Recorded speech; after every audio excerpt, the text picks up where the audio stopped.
Muy bien, hermanos, ya nos estamos aproximando al final de esta serie acerca de la doctrina del Espíritu Santo. Pues el día de hoy vamos a cerrar con la ayuda del Señor esta subsección de los oficios y dones extraordinarios que hemos estado considerando hace ya algunos meses incluso. Y vamos a cerrar este tema o este subtema considerando la cesación de todos estos oficios y dones extraordinarios. Este tema de la cesación, hermanos, es un tema muy polemizado en los círculos reformados actuales, no solo en el evangelicalismo, sino aún en lo que se hace llamar reforma en nuestro tiempo.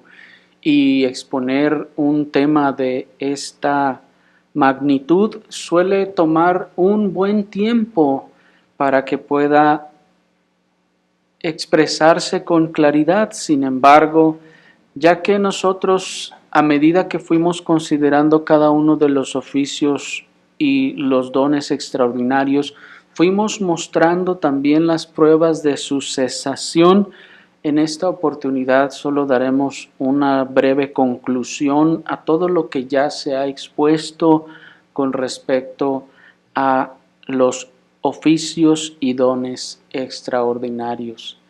Así que con la ayuda del Señor, el día de hoy, como tema número 78 de esta serie, vamos a considerar la cesación de los dones extraordinarios. Y vamos a abordar este tema a través de los siguientes tres encabezados. Primeramente vamos a considerar su tiempo, es decir, el tiempo de su cese. Enseguida vamos a considerar como segundo encabezado su cese. Y por último vamos a considerar su legado. Pasemos entonces a nuestro primer encabezado, que es su tiempo. Acompáñenme a el libro de los Hechos en el capítulo 1, en el versículo 6 al 11. Hechos capítulo 1, y vamos a leer del versículo 6 al 11. Dice la palabra del Señor. Entonces los que se habían reunido le preguntaron diciendo: Señor, ¿restaurarás el reino a Israel en este tiempo? Y entonces les dijo: ¿no es de vosotros el conocer los tiempos o los momentos adecuados que el Padre puso en su propia potestad? Pero recibiréis poder cuando el Espíritu Santo haya venido sobre vosotros, y seréis testigos de mí en Jerusalén y en toda Judea y Samaria y hasta lo último de la tierra. Y habiendo dicho estas cosas, viéndolo ellos, fue levantado y una nube le tomó de delante de sus ojos. Y cuando estaban mirando fijamente al cielo, mientras él se iba, he aquí dos varones estuvieron en pie junto a ellos en vestiduras blancas, los cuales también les dijeron: varones Galileos, ¿qué estáis mirando al cielo? Este mismo Jesús que ha sido tomado arriba de entre vosotros al cielo, así vendrá como le habéis visto ir al cielo. Hasta allí. Una de las cosas, hermanos, por las que hay tantas confusiones interpretativas respecto a las enseñanzas de la Escritura en el evangelicalismo de nuestro tiempo es la falta de entendimiento sobre las administraciones divinas. Sí, es la falta de entendimiento sobre las administraciones divinas, es decir, lo que nuestro texto llama los tiempos o los momentos adecuados que el Padre puso en su propia potestad. Los tiempos y los momentos adecuados futuros ciertamente están en la propia potestad del Padre, pero los tiempos y momentos adecuados que ya forman parte del pasado, ciertamente, hermanos, podemos verlos e identificarlos. En el pasaje que leímos, los discípulos están preguntando por un acontecimiento muy particular que en este caso es la segunda venida de nuestro Señor Jesucristo. Ellos están preguntando por un acontecimiento futuro, algo que vendría a acontecer en lo futuro. Y la respuesta del Señor sobre que no nos toca o no nos corresponde a nosotros el conocer los tiempos o los momentos adecuados que el Padre puso en su propia potestad, se refiere a los momentos o tiempos futuros. Sin embargo, los tiempos y los momentos adecuados que forman parte del pasado, ciertamente que los podemos conocer. Esos ciertamente que los podemos conocer y que aún los podemos analizar y que los podemos entender. El término que se tradujo como momentos adecuados es el término griego kairos, que se refiere a una combinación de circunstancias adecuadas en un momento determinado, como cuando se está en un lugar en el momento preciso para recibir alguna cosa. Pues cuando el Señor dijo los tiempos y los momentos adecuados, el término griego que se traduce como tiempos es el término griego cronos, que significa tiempo en sí mismo. Sin embargo, en su plural, tiempos se refiere a las épocas de los planes de Dios.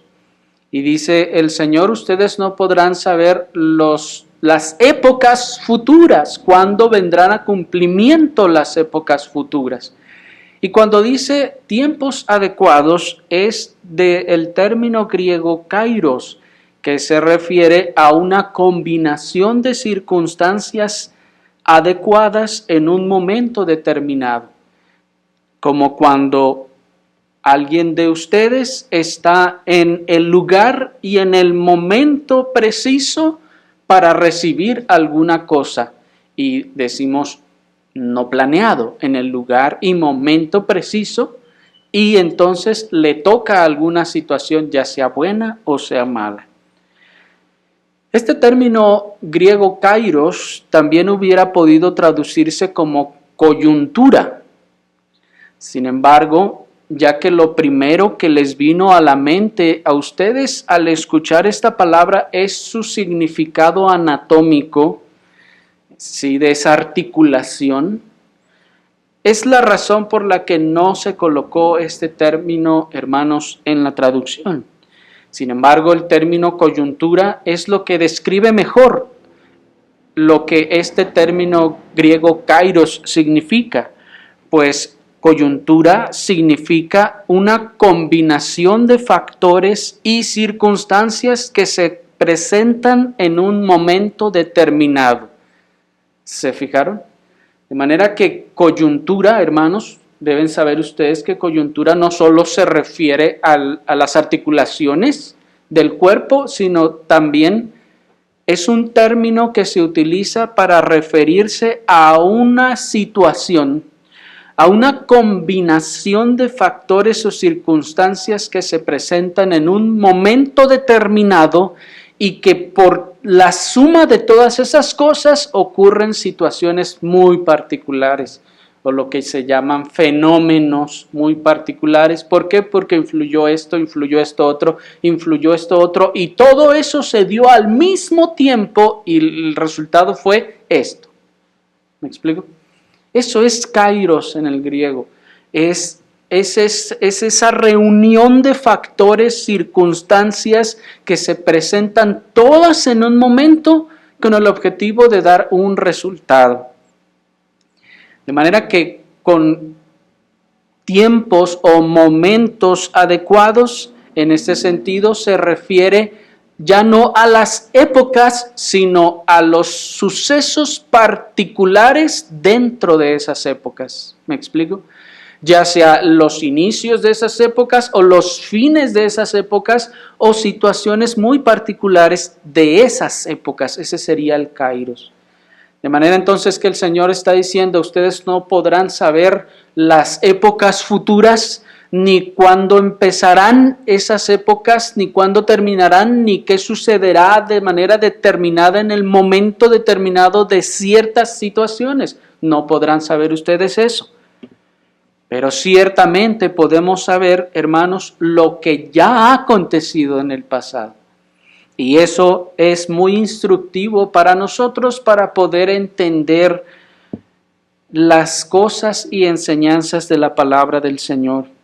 De manera que los creyentes bien instruidos en la Escritura no solo pueden distinguir el claro cambio de la antigua administración a la nueva. Los creyentes bien instruidos en la Escritura no solo podrán distinguir el cambio de la antigua institución eclesiástica a la nueva, sino que también podrán distinguir las señales que vinieron junto con ellas y los acontecimientos que ocurrieron. Es decir, hermanos, no solo debemos poder distinguir entre Antiguo y Nuevo Testamento, sino también debemos poder entender y ver cómo todas las cosas se juntaron para que comenzara tanto el antiguo pacto y por qué, y en el momento en que había y tenía que terminar y dar inicio al siguiente pacto. ¿Me explico? Porque esto, repito, ya está en el pasado y por lo tanto es parte de nuestra posible comprensión.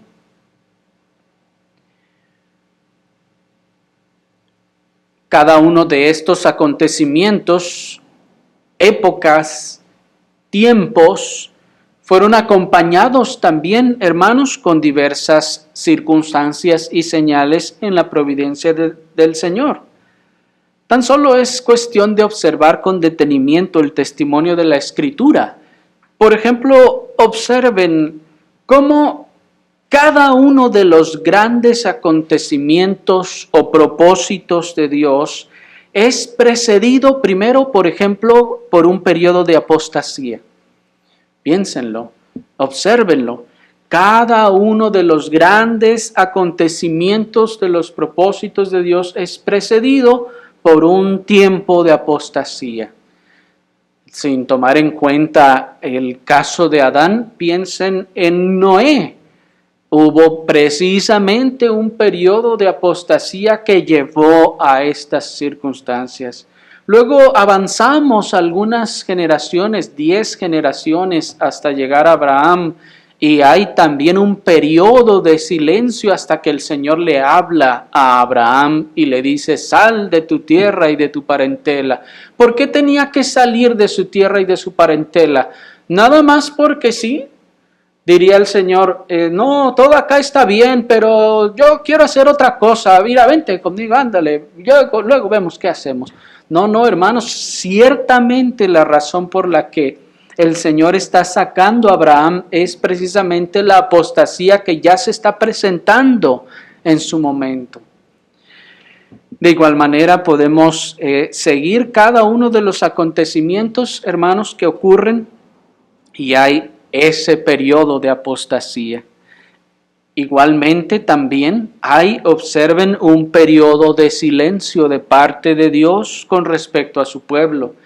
Antes de que cada una de estas situaciones o momentos adecuados, kairos, antes de que estas coyunturas se presenten, hay un periodo de silencio.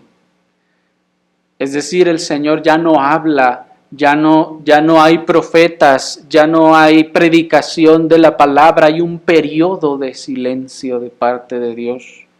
Eso lo vemos desde el arca de Noé, lo vemos también en el caso de Abraham, lo vemos también antes de la llegada del pacto antiguo con la nación de Israel. Y lo vemos también antes de la entrada del nuevo pacto en el que estamos nosotros ahora. Y a partir de allí hay una larga serie de similitudes, particularmente en este caso del antiguo pacto con el primer pacto. Por ejemplo, el primer pacto y el nuevo pacto, o más bien el antiguo pacto y el nuevo pacto, estos vienen después de un periodo de silencio, ambos de 400 años. Y obsérvenlo, hermanos, les aseguro que no nos habíamos detenido a pensar, pero cuéntenlos. ¿Cuánto tiempo estuvieron los judíos o los israelitas allí en Egipto? 400 años.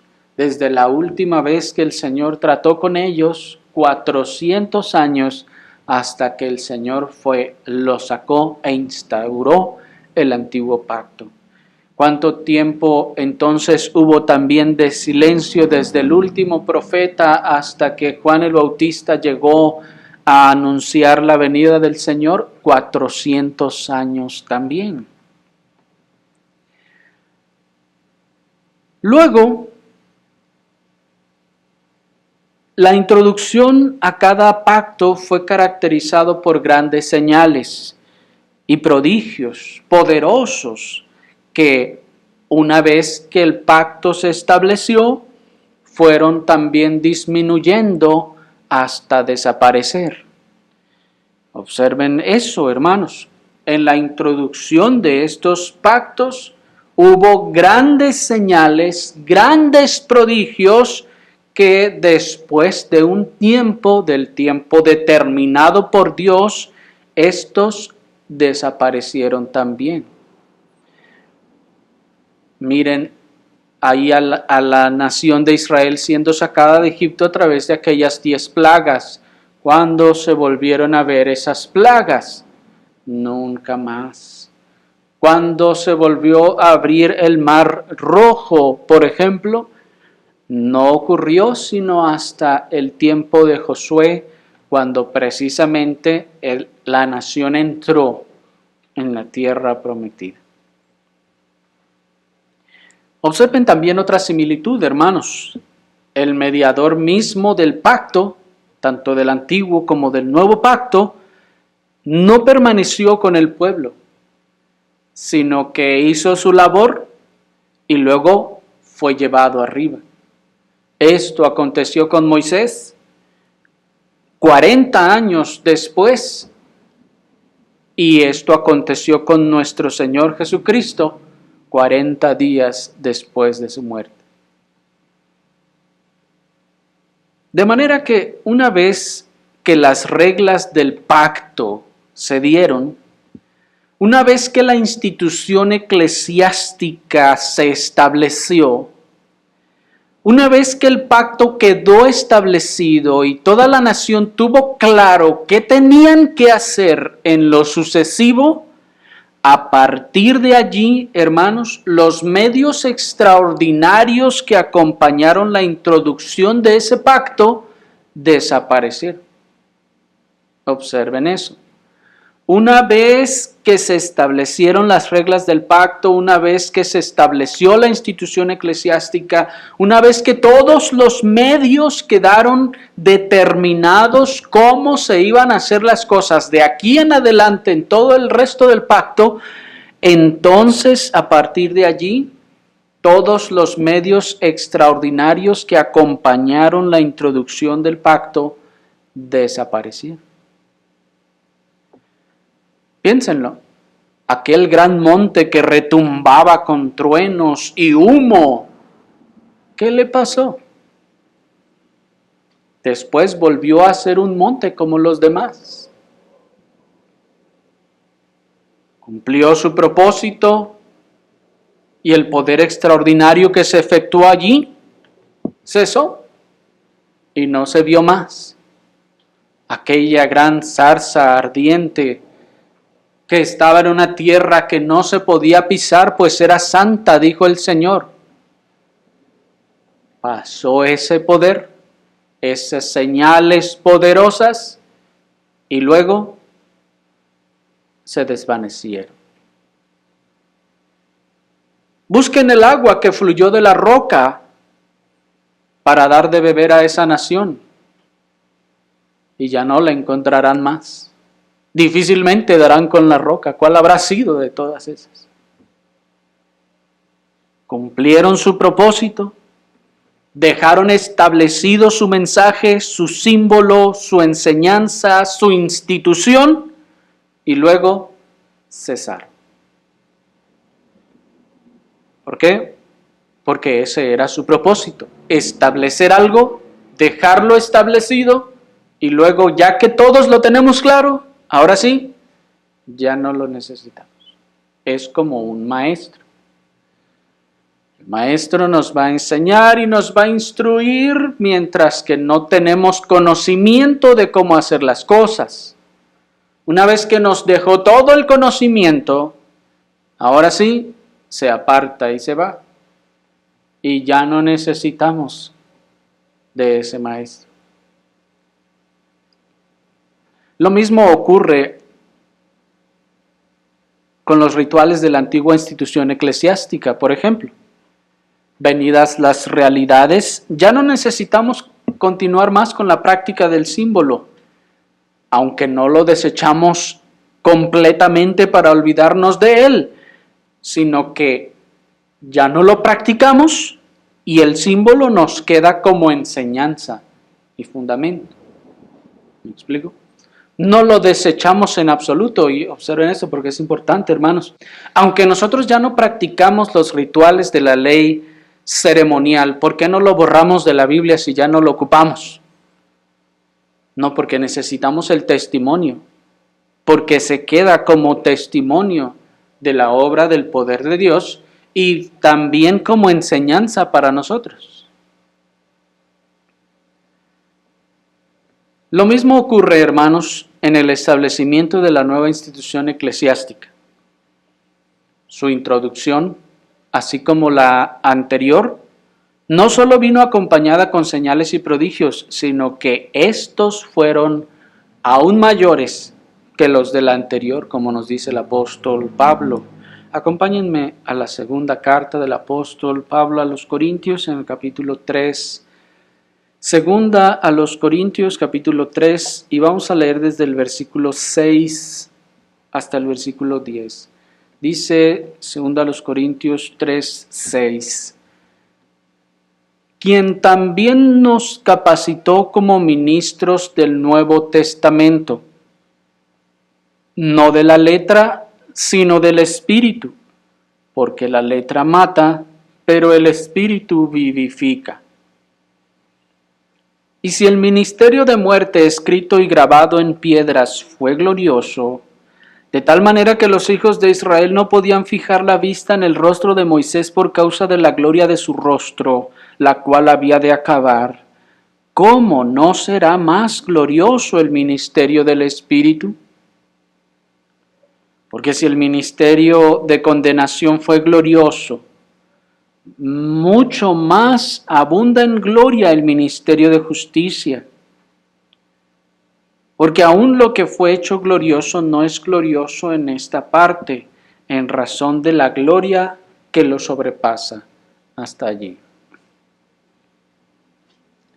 Observen pues que lo que el apóstol nos está diciendo, hermanos, es que la introducción de la nueva institución eclesiástica, aquí llamada ministerio del Espíritu, no solo vino acompañada con mayores señales y prodigios que la anterior, sino que también, al igual que la anterior, estos también debían cesar al haber cumplido su función y dejado establecido aquello que vinieron a establecer. Es decir, todas estas señales tenían el propósito, otra vez, con poder de establecer el nuevo ministerio, la nueva forma, la nueva administración de las cosas, y una vez hecho con poder para mostrar que era la voluntad de Dios, para mostrar que Dios era quien lo estaba haciendo y no los hombres, Una vez hecho esto, entonces no necesitamos ese poder. Imagínenlo así. Va a introducirse un nuevo pacto, un nuevo testamento. Y el Señor va a usar a quienes va a descender Él a hacer las cosas personalmente, no en todos los casos. Él va a usar a sus siervos. Pero ¿cómo sabemos que sus siervos no van a estar haciendo algo que el Señor no mandó y no se equivocarán y etcétera? Pues la manera que nos vamos a dar cuenta de eso es que va a haber poder de Dios, manifestaciones de poder de Dios, mediante las cuales Dios le está diciendo a todos: miren, soy yo el que está haciendo esto, hagan caso porque soy yo el que está haciendo esto, no es ese hombre que está ahí y que ustedes pueden ver, soy yo el que está haciendo esto, por lo tanto atiendan a esto, háganlo porque así le vamos a hacer de aquí en adelante. ¿Me explico? Una vez que todo lo que se debía hacer, todo el cúmulo de administraciones, acciones, actuaciones quedaron ya dichas y establecidas, ya no necesitamos el poder de Dios diciéndonos: aquí estoy yo diciendo que esto se debe hacer. ¿Me explico? Ya solo nos queda obedecer en lo sucesivo. Y esto el apóstol Pablo nos lo ilustra con la figura de un templo, la casa del Dios viviente. Y veamos ahora esa casa del Dios viviente en Efesios capítulo 2, versículo 19 al 22. Efesios capítulo 2, versículo 19 al 22 dice la palabra del Señor. Así que ya no sois extranjeros ni advenedizos, sino conciudadanos de los santos y de la familia de Dios, edificados sobre el cimiento de los apóstoles y profetas, siendo la principal piedra angular Jesucristo mismo, en quien todo el edificio bien trabado va creciendo para ser un templo santo en el Señor, en quien vosotros también sois juntamente edificados para morada de Dios en el Espíritu. Hasta allí. Lo primero que debemos reconocer, hermanos, en este pasaje que acabamos de leer, es la figura que se nos propone. ¿Qué figura es la que se nos propone en este pasaje? ¿La observaron? Miren otra vez allí. 20. Edificados, desde el 19, porque ahí ya nos empieza a dar pistas. Así que ya no sois extranjeros ni advenedizos, sino conciudadanos de los santos, y miren, de la familia de Dios. Y somos de la familia de Dios edificados sobre el cimiento de apóstoles y profetas, siendo la principal piedra angular Jesucristo mismo, en quien todo el edificio, se fijan, bien trabado, va creciendo para ser, ¿qué? Un templo. ¿Cuál es la figura que se nos está dando? Un templo santo en el Señor. Este templo del que nos habla el apóstol es la casa del Dios viviente. Este templo santo es la iglesia del Nuevo Testamento, como nos dice 1 Timoteo 3:15, que sepamos cómo debemos conducirnos en la casa de Dios, ese templo santo, la casa del Dios viviente, que es, dice el apóstol, la iglesia del Dios viviente. Esta iglesia del Dios viviente, la iglesia del Nuevo Testamento, en ella nosotros hacemos la función de piedras vivas que se van colocando una sobre otra para que el edificio, nos dijo el apóstol, vaya creciendo Miren la figura, un edificio no crece por sí mismo, se va construyendo y se va haciendo más grande, pero nosotros en esa figura venimos a ser las piedras vivas, nos dice el apóstol, ahí en el versículo 21 dice que va creciendo. Ahora bien, este templo santo o casa del Dios viviente o iglesia del Nuevo Testamento debe tener sus respectivos cimientos. ¿Y cuáles son esos cimientos? ¿Somos nosotros? No, el apóstol Pedro nos dice que nosotros somos las piedras vivas, ahí en primera de Pedro 2:5. Miren cómo dice allí, vosotros también como piedras vivas sois edificados como ¿qué? ¿Se fijan? Casa espiritual y sacerdocio santo para ofrecer sacrificios espirituales aceptables a Dios por medio de Jesucristo. ¿Se observan que están haciendo la misma metáfora los dos apóstoles? Están hablando del templo los dos, están hablando de la casa de Dios.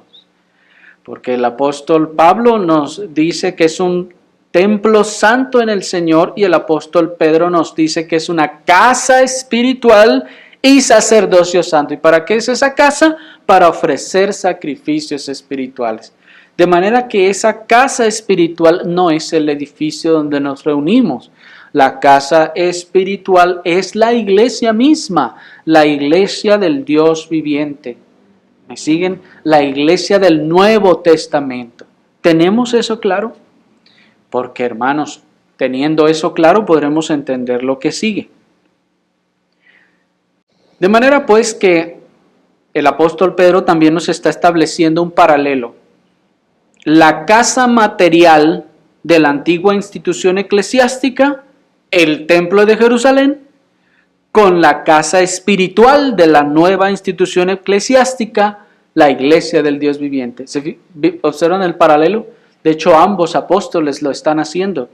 Cuando el apóstol Pablo dice, el templo santo del Señor, ¿qué está haciendo con eso? Nos está llevando en la mente al templo de Jerusalén, pero no está diciendo, hey, no es ese templo, solo que lo estoy usando como paralelo para que ustedes vean que ahora en el nuevo pacto, eso era en el antiguo estaba el templo, pero ahora en el nuevo no, en el nuevo lo que está es un templo pero espiritual.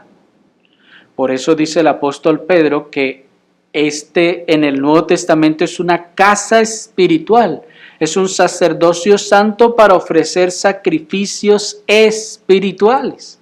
Lo que allá se hacía en la institución eclesiástica del antiguo pacto, en el templo los sacerdotes mataban y hacían a los animales, esa era la institución eclesiástica, eso era en el pasado, todo eso era material. Ahora en el nuevo pacto nos está diciendo, todo esto es espiritual, la casa es espiritual, los sacerdotes son espirituales, los sacrificios son espirituales. ¿Me están siguiendo?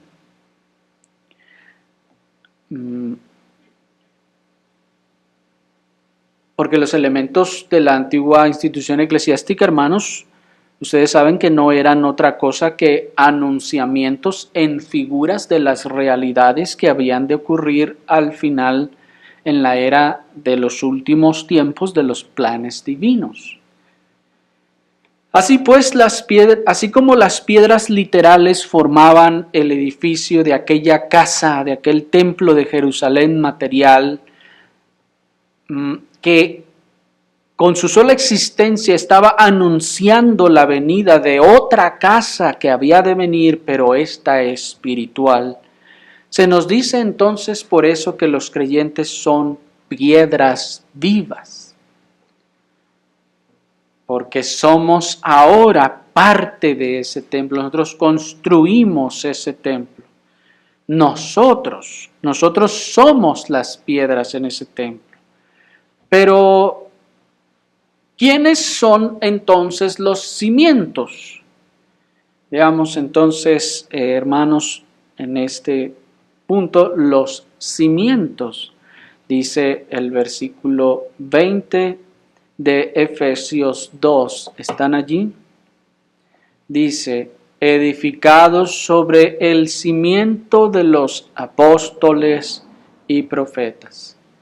Si ya tenemos entonces claro que se nos está hablando de una metáfora de un templo espiritual para el Nuevo Testamento,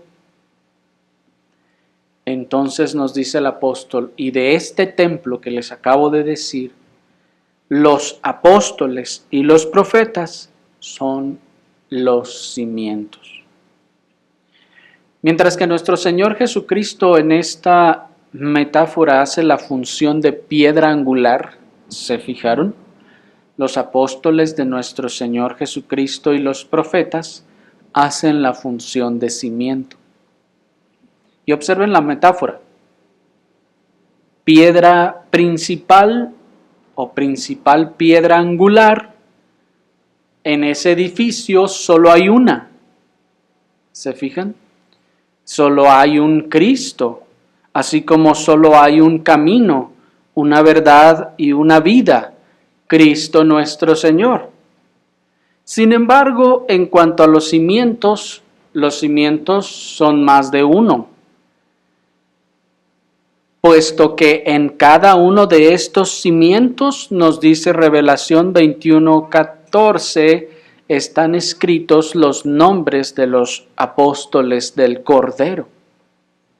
De manera que los cimientos claramente son los apóstoles. Es decir, la metáfora también nos enseña. ¿Por qué? Porque nos está diciendo que hay varias diferencias entre las piedras vivas y los cimientos. No solo difieren de su tamaño, sino también de su uso.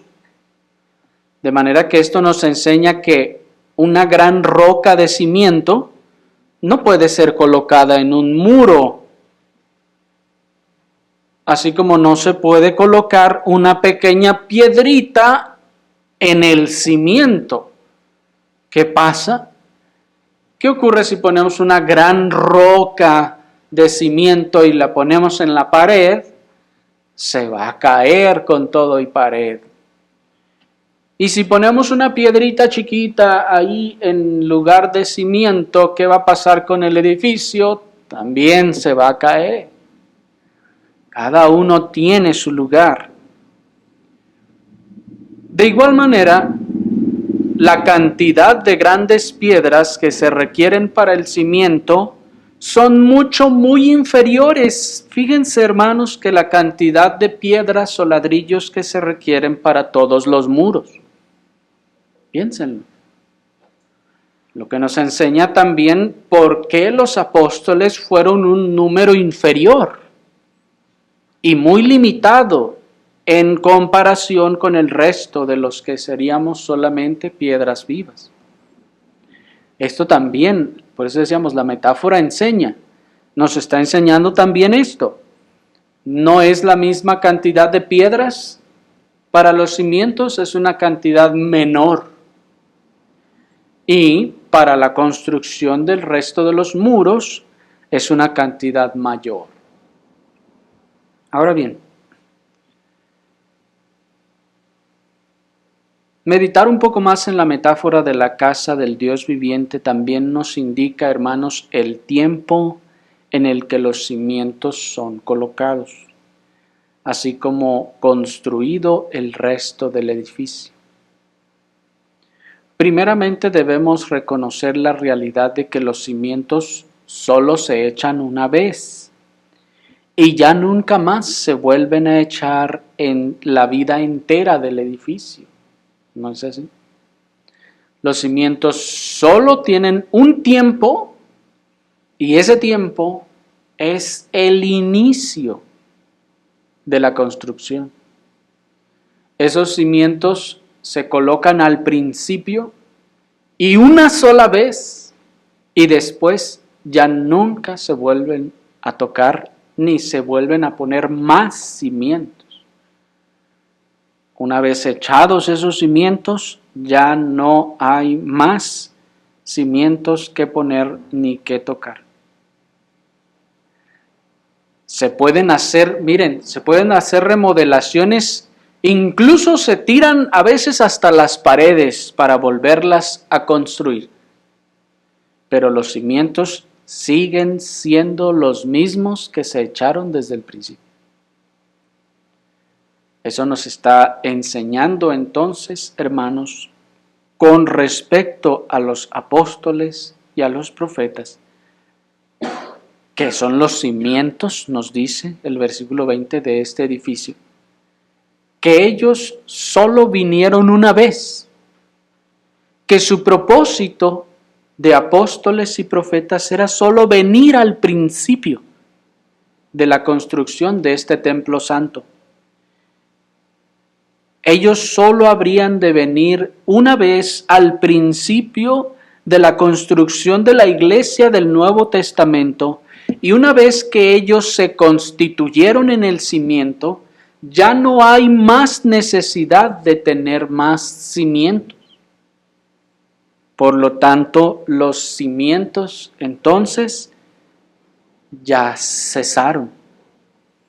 Se hizo ya la labor y ya no hay más cimientos que poner.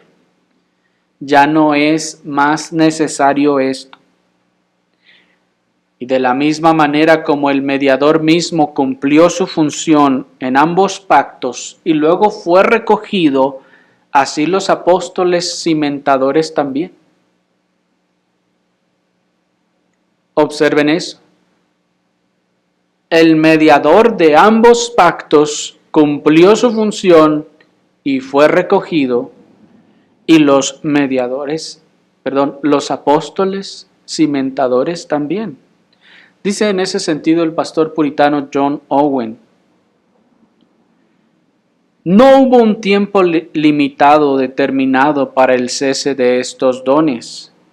Los que fueron exclusivos de los apóstoles fueron proporcionales a sus vidas.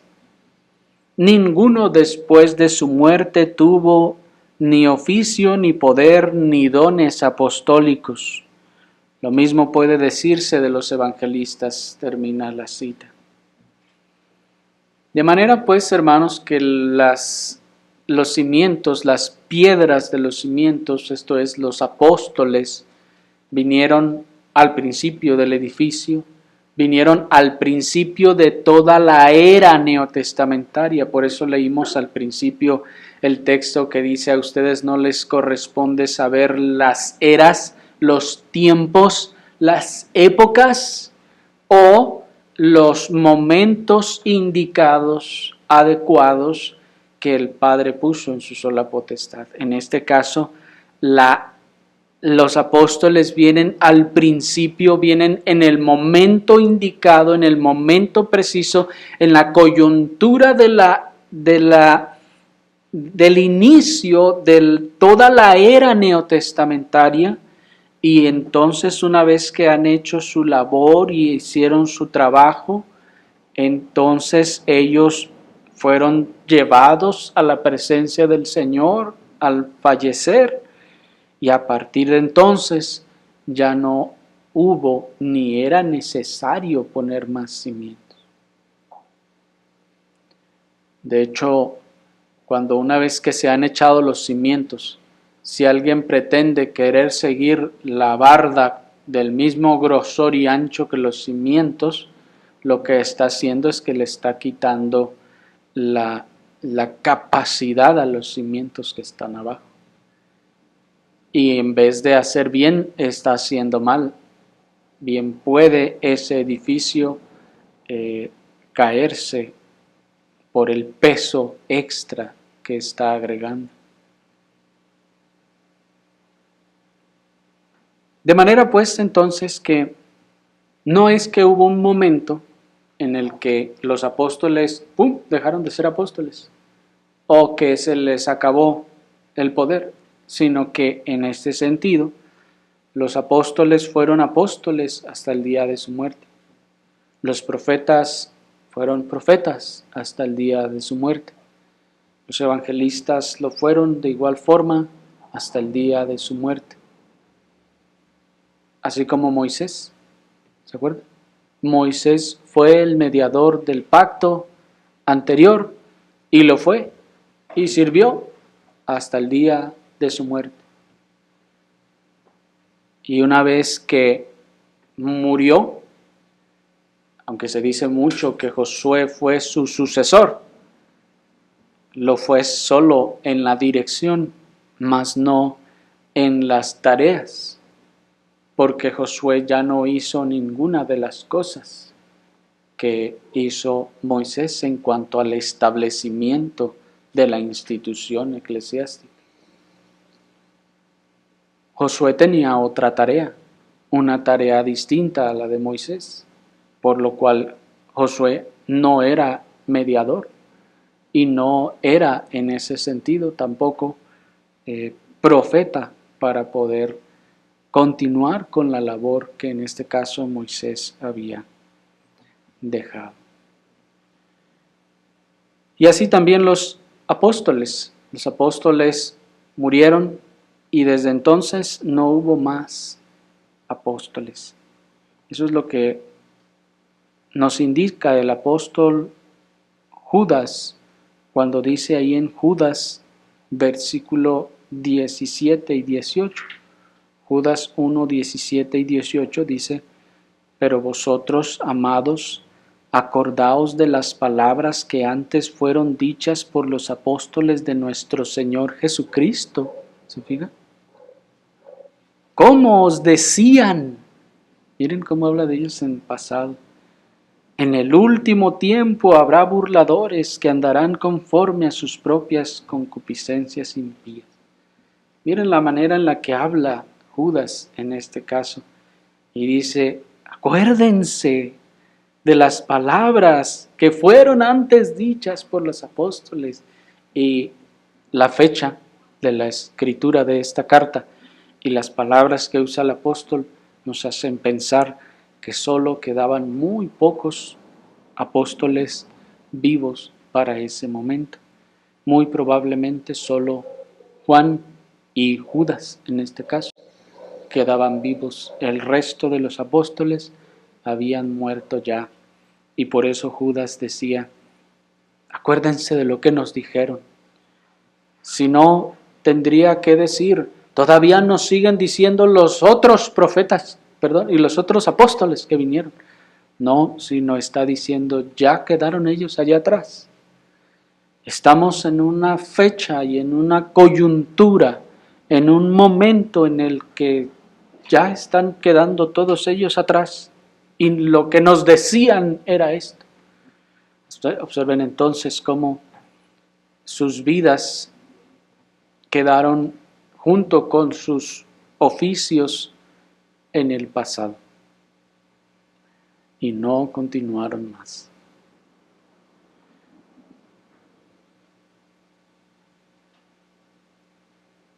Y observen también la cualidad que agrega el apóstol a apóstoles. Dice: fueron dichas antes por los apóstoles de nuestro Señor Jesucristo. Y esto, hermanos, es muy importante, porque Él está vinculando a los apóstoles con el Señor Jesucristo. ¿Por qué? Porque estos fueron no solo propiedad de Él, sino fueron llamados por Él, fueron puestos por Él mismo. A eso se refiere con los apóstoles de nuestro Señor Jesucristo. Los otros dicen que son apóstoles, pero son apóstoles de quién sabe quién. ¿Me explico? Los de nuestro Señor Jesucristo, los que Él puso en realidad, ellos son estos. Y es la razón por la que el libro de Revelación también les llama los apóstoles del Cordero. Son solo los que el Cordero puso, solo los que el Cordero llamó. Estos apóstoles pues fueron el fundamento o cimiento de la iglesia del Nuevo Testamento. Sus palabras o su rema en el griego, sus enseñanzas se convirtieron en la base o el cimiento infalible sobre el cual la iglesia del Nuevo Testamento había de construirse encima. Y sus enseñanzas se convirtieron o consolidaron el canon de la Escritura inspirada. Canon al que se refiere el mismo apóstol Judas, ahí mismo en el versículo 3, miren, cuando se nos dice, amados, poniendo toda diligencia para escribiros acerca de la común salvación, tuve necesidad de escribiros exhortándoos que contendáis fervientemente por la fe que una vez para siempre ha sido entregada a los santos. ¿Observan eso?